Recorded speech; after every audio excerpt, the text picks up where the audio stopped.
Occasion ఏదైనా location ఎక్కడైనా తెలుగువారి వేడుక అంటే ఆలివ్ మిఠాయి ఉండాల్సిందే. అందుకే ఆహారపు అలవాట్లు కూడా పెరిగాయి. ఒకప్పుడు అందరూ వరే తినేవాళ్ళం. రాయలసీమ వాళ్ళు జొన్నలే తినేవాళ్ళు, రాగులే తినేవాళ్ళు. ఎప్పుడైనా పెద్ద పెద్ద కుటుంబాలు మాత్రం రైస్ తినేవాళ్ళు. మన నాయకుడు ఎన్టీ రామారావు గారు వచ్చిన తర్వాత ₹2 కేజీ బియ్యం పెట్టి అందరూ కూడా వరి ధాన్యం తినే పరిస్థితికి వచ్చాం. అయితే దీనివల్ల లాభ నష్టాలు కూడా వచ్చాయి. దానివల్ల లాభ నష్టాలు చూస్తే రాగి తినే వాళ్ళకి ఎప్పుడు డయాబెటీస్ రాదు, షుగర్ రాదు. ఇప్పుడు అక్కడ కూడా షుగర్ వస్తూ ఉంది. ఇప్పుడు ఈస్ట్ గోదావరి వెస్ట్ గోదావరి కాకుండా అక్కడ వచ్చే పరిస్థితి వచ్చింది. ఇప్పుడు ఆహారపు అలవాట్లు మారిపోయినాయి. కొంతమంది రైస్ తినడం మానేశారు. మీరేమనుకోపోతే నేను కూడా రైస్ తిన్నాను. ఎందుకంటే ఆరోగ్యంగా ఉంటే 4 పనులు ఎక్కువ చేయొచ్చు. ఆరోగ్యం లేదనుకోండి అక్కడి నుంచి ఇబ్బందులు వస్తాయి. డయాబెటీస్ అనేది, షుగర్ అనేది గేట్వే. ఒకసారి మీకు కానీ షుగర్ వస్తే అన్ని జబ్బులు వస్తాయి. కిడ్నీ ఫెయిల్ అయితే ఇమ్మీడియట్గా డయాలసిస్ రావాలి. ఇలాంటి ఒక సమస్య కాదు, అన్ని సమస్యలకు నాంది డయాబెటీస్. నేను మొన్నే స్టడీ చేశాను. టాప్ 10 డిసీజెస్లో మొట్టమొదటిది మన దగ్గర డయాబెటీస్, రెండవది హైపర్ టెన్షన్. అక్కడి నుంచి అనేక రోగాలు కానీ డిసీజెస్ ఉన్నాయి. దానిపైన కూడా తొందరలోనే మీరు చూస్తే నేను ఒక ప్రాజెక్ట్ తీసుకొస్తున్నా, Sanjeevani project. Big game changer. ప్రతి ఒక్కరి హెల్త్ రికార్డ్స్ మెయింటైన్ చేస్తాం.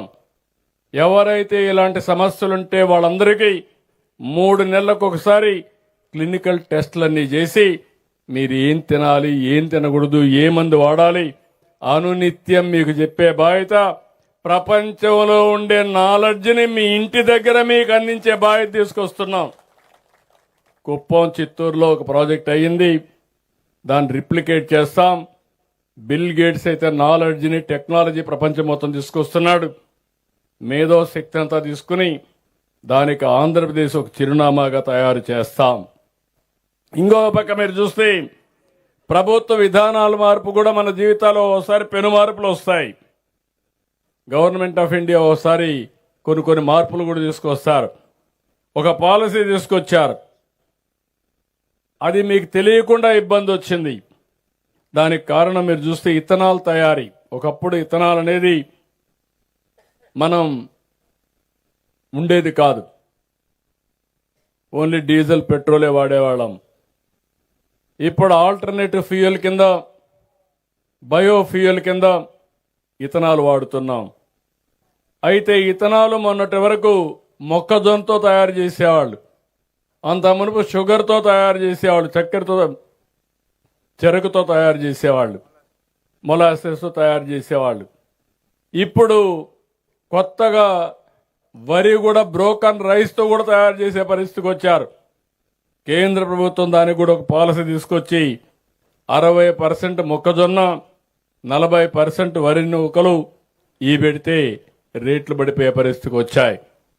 అంటే ఎందుకు నేను ఈ మాట చెప్తున్నానంటే ఇవన్నీ కూడా వేరియస్ పాలసీస్ అన్నీ కూడా రైతు పండించే పంటల పైన చాలా ఇది వస్తుంది. మీరందరూ కూడా దీన్ని చూసినప్పుడు ఒకసారి రైతులకు బాగా రేటు వస్తే అందరూ ఆ పంట వేస్తారు. నేను ఎప్పుడు చెప్పేవాడిని, మన ఆంధ్ర వాళ్ళు ఎంత గొప్పవాళ్ళు అంటే, ఒక ఆయన రైస్ మిల్ పెడితే ఆ ప్రాంతం అంతా రైస్ మిల్ పెట్టేస్తారు. ఎవరికి డిమాండ్ లేకుండా చేస్తారు. దానివల్ల అందరూ నష్టపోతారు. ఇంకొక ఇండస్ట్రీ పోకుండా ఒకరిని చూసి ఒకరు ఫాలో అయ్యే పరిస్థితికి వచ్చారు. 2 ఏళ్లు బాగా రేటు ఉంటే అందరూ వేసేస్తారు. మొన్న నేను చూశాను, హెచ్డి బర్లీ పొగాకు. ఇది మామూలుగా కొనరు, కొనకపోతే రేట్లున్నాయి. కొంతమంది కొనడం మొదలుపెట్టారు. 2 ఏళ్లు లాభాలు వచ్చాయి. అందరూ వేసేశారు. ఈసారి కొనేవాడే లేడు. దానివల్ల ఈరోజు మీరు చూస్తే గవర్నమెంట్ ఇన్వాల్వ్ అయ్యి మొత్తం కొనే పరిస్థితికి వచ్చాం. 230 కోట్లు ఖర్చు పెట్టాం. ఇలాంటి సమస్య ఇంకొక పక్కన మీరు చూస్తే చాలా వరకు ఈరోజు మీరు ఇక్కడికి వచ్చినప్పుడు నేను చూశాను, ఒక రైతును చూశాను. 2 ఎకరాల భూమి ఉంది, 2-3 ఎకరాలు టెనెంట్గా కౌలు తీసుకొని వేశాడు. కొంతమంది కౌలు రైతులు నేను చూస్తున్నాను 50 ఎకరాలు వేసేస్తున్నారు, 60 ఎకరాలు వేస్తున్నారు, వాణిజ్య పంటలు పెడుతున్నారు. రేటు పడిపోతే ఏమవుతామని అడుగుతున్నా. ఇంకొక మోడల్ ఉంది, 1 ఎకరా పొలం, 2 ఎకరాల పొలం, ప్రకృతి సేద్యం, అందులో కూడా ఆధునికమైన పద్ధతులు. గట్ల పైన కూరగాయలు వేశారు, పక్కన ఒక కాలువ తీసి చేపలు పెంచారు, మధ్యలో వరేశారు. వాళ్లకు నెలకు 2,20,000 రూపాయలు వస్తా ఉంది. అంటే 20,000 రూపాయలు ఒక కుటుంబానికి వస్తా ఉంది. ఏ మోడల్ పనిచేస్తుందో మీరు ఆలోచించుకోవాలి. గ్యాంబ్లింగ్ వద్దు వ్యవసాయంలో. మన సమస్యలన్నీ పరిష్కారం అయిపోతాయని ఒకేసారి పోతే చాలా సమస్యలు వస్తాయి. ఇవన్నీ చెప్పడం నా బాధ్యత. అందుకే నేను ఒకటి మిమ్మల్ని కోరుతున్నాను, కొన్ని మన చేతుల్లో సమస్యలు ఉండవు, ఎక్స్టర్నల్ ఫ్యాక్టర్స్ ఉంటాయి. దానివల్ల ధరలు తగ్గిపోవడం, ధరలు పెరగడం తగ్గుతాయి. కొన్ని మన దగ్గరనే ఉంటాయి. ఇట్లా మీరు చూస్తే వ్యవసాయ ఖర్చులు పెంచేయడం, ఎక్కువగా ఫెర్టిలైజర్స్ వాడేయడం, ఎక్కువ క్రిమిసారక మందులు వాడడం. ఒక రైతు బెస్ట్ ప్రాక్టీస్ వాడాడు, ఆదాయం వచ్చింది. ఇంకొక రైతు దాన్ని వాడడం లేదు. ఇప్పుడిప్పుడు నేను చూస్తే నేను చిత్తూరులో చూశాను, మ్యాంగో రైతు ఫ్రూట్ కవర్ పెట్టాడు. గవర్నమెంట్ కూడా సబ్సిడీ కొద్దిగా ఇచ్చాం. ఆ కవర్ పెట్టిన రైతు యొక్క పంట 30,000 అమ్మింది టన్ను. అదే రైతు ఫ్రూట్ కవర్ పెట్టలేదు, మామూలుగానే చేశాడు, రేట్లు పడిపోయినాయి. 5 రూపాయలు కొనే నాదుడు లేడు. 5-6 రెట్లు డిఫరెన్స్ వచ్చింది. ఇలాంటి వచ్చినప్పుడు మీలో కూడా నేను కోరేది, మేము చేయాల్సినవన్నీ చేస్తాం, మీలో కూడా ఒక మార్పు రావాలి. మేము 1 రూపాయి ఇస్తే మీరు కూడా 1 రూపాయి పెట్టుకునే పరిస్థితి రావాలి. అప్పుడే మనం అనుకున్న ఫలితాలు తొందరగా వస్తాయి. మేము రూపాయి ఇస్తే కాదు, మీరు 5 రూపాయలు అయితే 5 రూపాయలే మీరు ఇవ్వండి అంటే మేము ఇస్తాం, ఊరికొకరికి ఇస్తాం. దీనివల్ల మార్పు రాదు. మీరు కూడా సహకరించి మీరు బాగుపడాలి, రాష్ట్రం బాగుపడాలి, అనుకున్న లక్ష్యాన్ని నెరవేర్చాలి. ఈరోజు ఎక్స్టెన్షన్ స్టాఫ్ ఉన్నారు, అగ్రికల్చర్ డిపార్ట్మెంట్ రీఓరియంట్ చేస్తాం. యూనివర్సిటీస్ ఉన్నాయి, వీళ్ళని కూడా రీఓరియంట్ చేస్తాం. యూనివర్సిటీలో చేసిన రీసెర్చ్ రైతుకు అందుబాటులోకి రావాలి. వాళ్ళు ఏదో యూనివర్సిటీలో కూర్చోవడం కాదు, వాళ్ళు అనునిత్యం క్షేత్రస్థాయిలో పొలంలో పనిచేసే పరిస్థితి రావాలి. చదువుకునే పిల్లలు కూడా వ్యవసాయం అంటే పొలాల నుంచే నేర్చుకోవాల్సిన అవసరం ఉందని మరొకసారి విజ్ఞప్తి చేస్తున్నా. రీసెర్చ్ ఆర్గనైజేషన్స్ ఉన్నాయి, మనకి ఏం కావాలని ఆలోచించాలి. ప్రాక్టికల్ సైంటిస్టులంతా రైతులే. మీద అనుభవం, మీ జీవితాల్లో నరాల్లో వ్యవసాయం జీర్ణించుకుపోయింది. మీ నాలెడ్జ్ని తీసుకోకుండా వాళ్ళు కూర్చొని మేము రీసెర్చ్ చేస్తున్నామని దూరంగా ఉంటే కుదరదు. వాళ్ళు కూడా రావాలి. రెండు అనుసంధానం చేస్తే ప్రపంచంలో ఉండే నాలెడ్జ్ కూడా తీసుకుంటే అప్పుడు మనం అనుకున్న ఫలితాలు వస్తాయి. మూడోది టెక్నాలజీ. ఈరోజు మనం ఒకప్పుడు వ్యవసాయమే ఆధారంగా అందరం పనులు చేసేవాళ్ళం. ఈరోజు పనికి రావడానికి మనుషులు దొరికే పరిస్థితులు లేరు. అలాంటప్పుడు మెషిన్స్ రావాలి, మెకనైజేషన్ రావాలి. ఇంకో పక్కన టెక్నాలజీని విరివిగా ఉపయోగించుకోవాలి. ఒకప్పుడు మీరు చూస్తే భూసార పరీక్షలు చాలా నేనే పెట్టాను దాన్ని, అంతకుముందు 10 కూడా చేసేవాళ్ళం కాదు, కానీ ఖర్చు ఎక్కువ అయ్యేది. ఈరోజు మేము చేస్తున్నాం. భవిష్యత్తులో సంవత్సరం భూసార పరీక్షలు ఆటోమేటిక్గా సెటిలైట్ని ఇంటిగ్రేట్ చేసి మీకు ఇచ్చే పరిస్థితి తీసుకొస్తాం. ఇంకో పక్క మీరు చూస్తే నేను ఒక రైతును చూశాను. పామాయిల్లో ఏది వేస్ట్ కాదు, అన్నీ కూడా మళ్ళీ దాన్ని రీయూజ్ చేస్తున్నాడు. అది చేయగలిగితే ఒక 4-5 సంవత్సరాల్లో ఈ పంటలో వచ్చేది మొత్తం ఉపయోగించుకుంటే 80% మనకు అయ్యే ఎరువుల ఖర్చు తగ్గుతుంది. మైక్రో న్యూట్రియంట్స్ వాడితే మన పంటకు గిట్టుబాటు ధర వస్తుంది. కెమికల్ ఫెర్టిలైజర్ వేస్తే ఇట్లే ఉంటుంది. ఇలాంటివన్నీ కూడా మీరు గుర్తుపెట్టుకోవాల్సిన అవసరం ఉంది. డ్రోన్స్ తీసుకొస్తున్నాం, సెటిలైట్ ఉపయోగిస్తాం, సెన్సార్స్ పెడతాం, ఇవన్నీ పెట్టి టెక్నాలజీ కూడా పెట్టి మీకు కూడా అందుబాటులోకి అన్ని తీసుకొస్తాం. ఇవన్నీ కూడా మనం తీసుకోవాల్సిన అవసరం ఉంది. ఇంకో పక్కన రైతులున్నారు, ఎగ్జాక్ట్గా సైక్లోన్ ఎప్పుడు వస్తే అప్పుడే పంట వచ్చేటికి పంట వేస్తారు.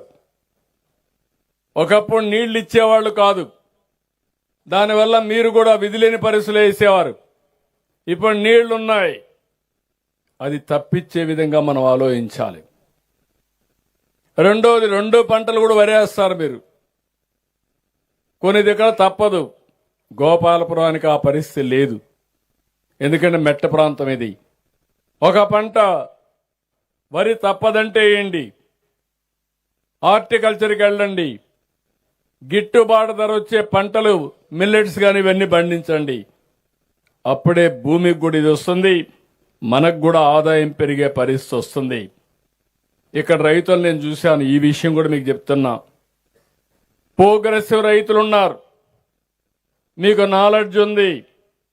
ఇప్పుడే ఒక రైతును మీరు చూశారు, జీడిపప్పు ఫ్యాక్టరీ పెట్టాడు. ఇంకొంతమంది రైతులను మీరు చూశారు, ఆదర్శంగా పనిచేస్తున్నారు. ఎంఎస్ఎంఏలు పెట్టండి. నియోజకవర్గానికి ఒక పారిశ్రామిక పార్కు పెడుతున్నాం, ఎంఎస్ఎంఈ పార్కు పెడతాం. అక్కడ ఇన్ఫ్రాస్ట్రక్చర్ అంతా తయారు చేస్తాం.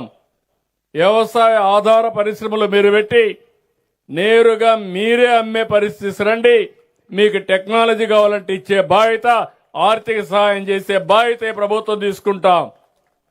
ఇంకొక పక్కన ఒకరే చేయలేకపోతే ఫార్మర్స్ ప్రొడ్యూసర్స్ ఆర్గనైజేషన్స్ పెట్టండి. గవర్నమెంట్ ఆఫ్ ఇండియా ఇస్తుంది, మనం కూడా ఇస్తాం, డబ్బులు ఇస్తాం, నాలెడ్జ్ ఇస్తాం. నేరుగా మీరు ఫ్యాక్టరీతో అనుసంధానం పెట్టుకోండి.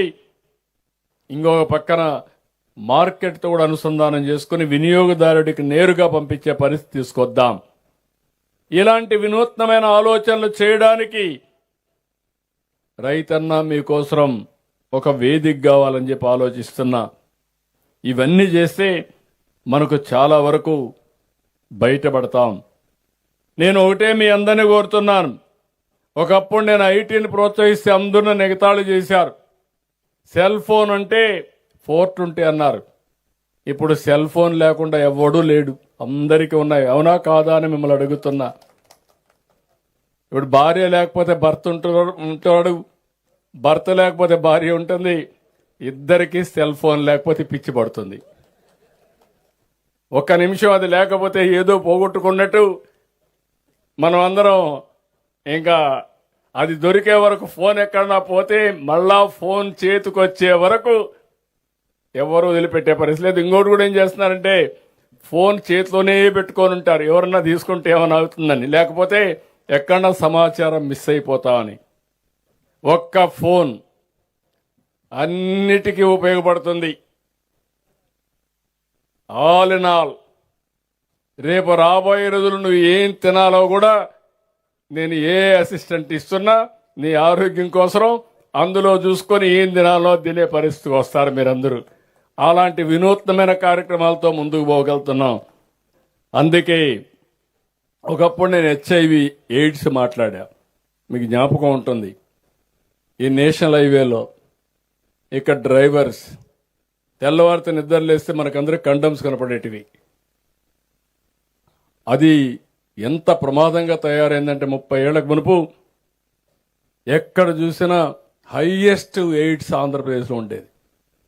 ఫస్ట్ టైం నేను మాట్లాడాను, ఆ రోజు చెప్పా మీ అందరికీ, బ్రేక్ సైలెన్స్, నిశ్శబ్దాన్ని విడనాడండి, టాక్ అబౌట్ ఎయిడ్స్.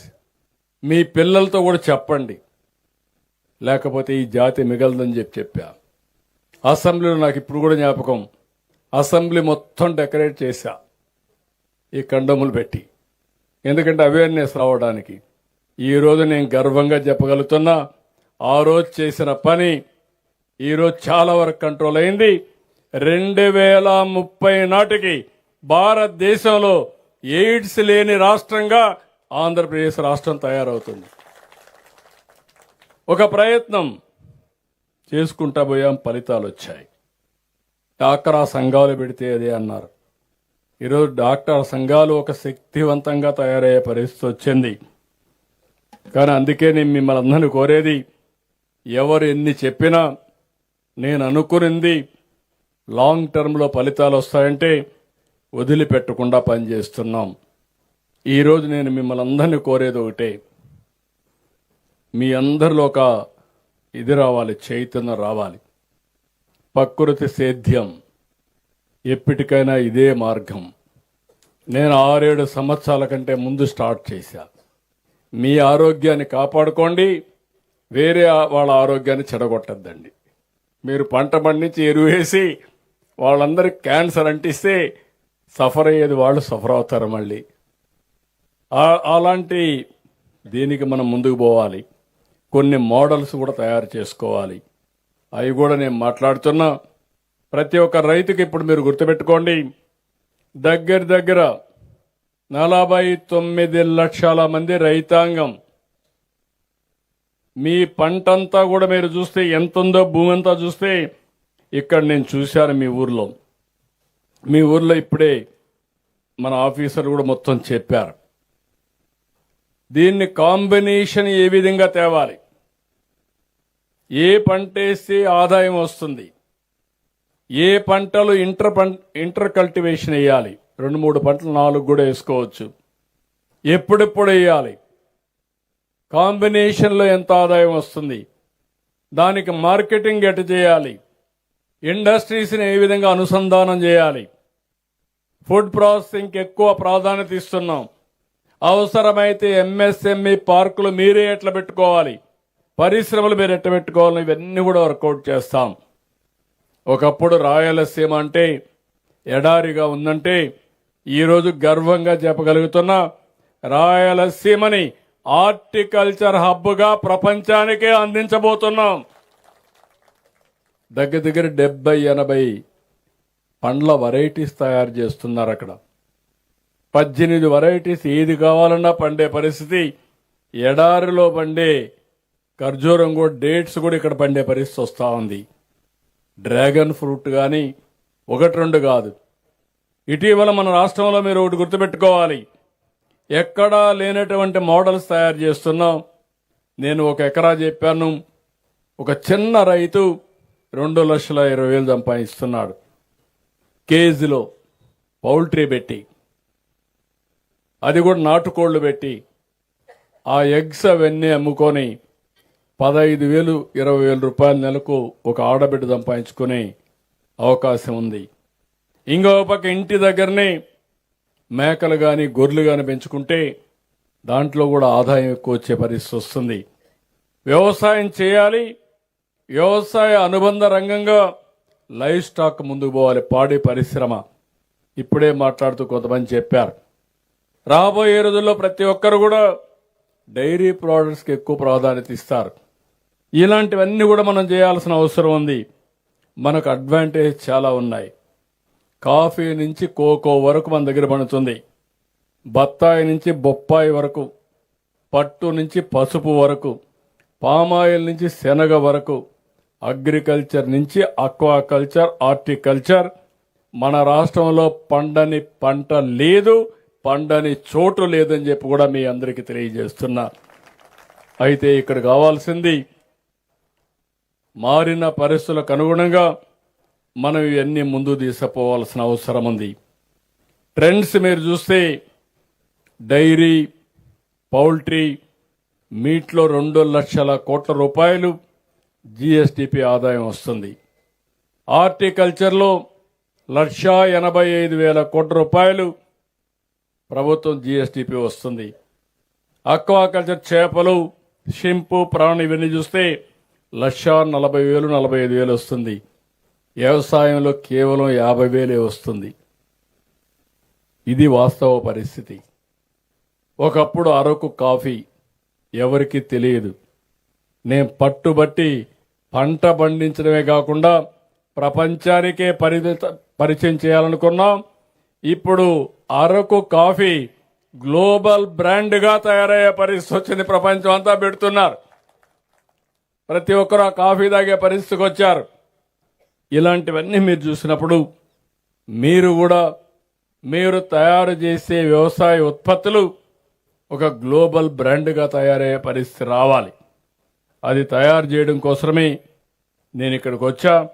ఈరోజు నేను పెట్టిన మీటింగ్ మీరు చూస్తే ఇది ప్రారంభం మాత్రం. దీన్ని లాజికల్గా తీసుకెళ్దాం. అందరం సమిష్టిగా పనిచేద్దాం. ప్రతి రైతుకు మళ్ళా ఒకసారి చెప్తున్నా, ఇన్నోవేటివ్గా ఆలోచించాలి, వినూత్నంగా ఆలోచించాలి, సమస్యలకు పరిష్కార మార్గం ఆలోచించాలి, సమస్యలు రాకుండా చూసుకోవాలి. ప్రభుత్వం పూర్తిగా ప్రపంచం అంతా అధ్యయనం చేస్తాం. మంచి కన్సల్టెంట్స్ కూడా పెట్టుకున్నా. నా ఆలోచనలు వాళ్ళకి ఇస్తా. ప్రపంచంలో ఏం జరగబోతుందో ముందే మనకు చెప్పి, తద్వారా రైతాంగం ఏ పంట పండించాలనో ఆ పంటే పండించేడుగా మీ అందరికీ గైడెన్స్ ఇచ్చే బాధ్యత నాది. కానీ ఇచ్చిన దాన్ని అమలు చేసే బాధ్యత, మళ్ళా తిరిగి ఫలితాలు చెప్పే బాధ్యత అనునిత్యం మేము కలిసి దీన్ని ముందుకు తీసుకుపోతే ప్రపంచానికి నాకు చాలాసార్లు చూశాను. ఆంధ్ర రైతు చాలా తెలివైనవాడు. ఎక్కడ నీళ్లుంటే అక్కడ ఆంధ్ర రైతు ఉంటాడు. ఇప్పుడు కాదు, ఈరోజు ఇక్కడి నుంచి మీరు చూస్తే ఒకప్పుడు చిన్న చిన్న ప్రాజెక్టులు వస్తున్నాయంటే గంగావతి అంటే బళ్ళారా పక్క అంతా తెలుగు వాళ్ళు వెళ్ళిపోయారు. కర్ణాటక మొత్తం వెళ్ళారు, తెలంగాణ మొత్తం వెళ్ళారు, తమిళనాడు వెళ్ళారు, ఆఫ్రికాకి వెళ్ళారు, ఇంకా వేరే దేశాలకు వెళ్ళిపోయారు. అది తెలుగు వాళ్ళకుండే సత్తా, అది తెలుగు రైతుకుండే ధీమా అని మరొకసారి మీకు తెలియజేస్తున్నా. అలాంటి రైతులు ఇక్కడ మనందరం గుర్తుపెట్టుకోవాల్సింది, ఈ క్రైసిస్ అనేది వస్తుంది, కానీ ఆ క్రైసిస్ లేకుండా చేయడం మనందరి బాధ్యత. నేను కొంతవరకు సగం సక్సెస్ అయ్యా. నేను ఎప్పుడు కూడా వ్యవసాయ పంటలు మార్చాలన్నా, రాయలసీమ హార్టికల్చర్ పంటలు పెట్టాలన్నా, ఆంధ్ర కోస్టల్లో అక్వాకల్చర్కి వెళ్ళాలన్నా, పామాయిల్, ఒకప్పుడు ఇక్కడైతే కాఫీ లేకపోతే ఇది లేకపోతే కోకో లేకపోతే కోకో వేయాలని ప్రయత్నం చేశాం. ఇప్పుడు పెప్పర్కి వెళుతున్నాం, ఒక్కలకి వెళుతున్నాం. ఇవన్నీ కానీ మనం చేసుకోగలిగితే, అవసరమైతే ఇప్పుడు కూడా నేను మాట్లాడాను, కోకో ఫ్యాక్టరీస్ ఎక్కువ రావాలి. దేశంలో ఉండే డిమాండ్కు 20% మన దేశంలో ఉత్పత్తి చేస్తున్నాం. ఇంకా కొన్ని ఫ్యాక్టరీస్ వస్తే ఇది ఆటోమేటిక్గా నెక్స్ట్ లెవెల్కి వెళ్తుంది. ఇవన్నీ ఎప్పటికప్పుడు నేను గైడ్ చేస్తా. తొందరలోనే ఒక ప్రణాళిక తయారు చేస్తాం. ఆ ప్రణాళికను అమలు చేయడానికి రైతు వారిగా అమలు చేస్తాం, రైతు సేవా కేంద్రం వారిగా సమీక్షలు చేస్తాం, జిల్లా వారిగా అనుసంధానం చేస్తాం, రాష్ట్రం వారిగా దీనికి సమగ్ర ప్రణాళికలే కాకుండా పగడ్బందీగా అమలు చేసి మిమ్మల్ని సరైన మార్గంలో నడిపించే బాధ్యత ఈ రాష్ట్ర ప్రభుత్వం తీసుకుంటామని మరొక్కసారి మీ అందరికీ విజ్ఞప్తి చేస్తున్నా. కాబట్టి ఆశీర్వదించండి, సహకరించండి. మేము కలిస్తే ఏదైనా సాధ్యం. కానీ ఈరోజు నేను చెప్పింది మీరు ఉపన్యాసమేని ఇది ఇంతే, మా బ్రతికింతే అంటే మనం ఇక్కడే ఉంటాం. కాదు, మన జీవితాలు మనమే మార్చుకుంటాం. ఆ మార్పుకు ఈ మీటింగు శ్రీకారం చుట్టాలని మరొక్కసారి ఆకాంక్షిస్తూ ఈ కార్యక్రమానికి వచ్చిన మిమ్మల్ని అందరినీ పేరు పేరున అభినందిస్తూ సెలవు తీసుకుంటున్నా.